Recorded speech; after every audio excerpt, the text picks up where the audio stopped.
خلا کی دنیا میں ایک بار بڑی ہلچل مچ گئی۔ انسانی تاریخ کا وہ بڑا دھماکہ ہو چکا ہے جس کا انتظار پوری دنیا پچھلے 50 سالوں سے کر رہی تھی۔ پورے آدھی صدی کے طویل وقفے کے بعد 4 بہادر خلا بازوں کو لے کر ناسا کا طاقتور راکٹ زمین سے چاند کی جانب روانہ ہو گیا۔ فلوریڈا کے کینیڈی اسپیس سینٹر سے شروع ہونے والا یہ 10 دن کا سفر کوئی معمولی بات نہیں، بلکہ کائنات کے ان چھپے ہوئے رازوں کو ڈھونڈنے کی مہم ہے۔ آج تک کوئی انسان نہیں پہنچ سکا۔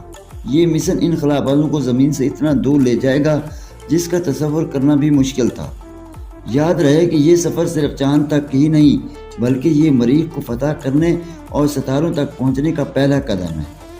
اس وقت پوری دنیا کی نظر ان 4 ہیروز پر جمی ہوئی ہے جو ایک نئی تاریخ لکھنے جا رہے ہیں۔ کیا انسان چاند کے اس پار چھپے پراسرار حصوں کو فتح کر پائے گا؟ ان سنسنی خیز مشن کی ہر پل کی خبر کے لیے جڑے رہیں جناب HD نیوز کے ساتھ۔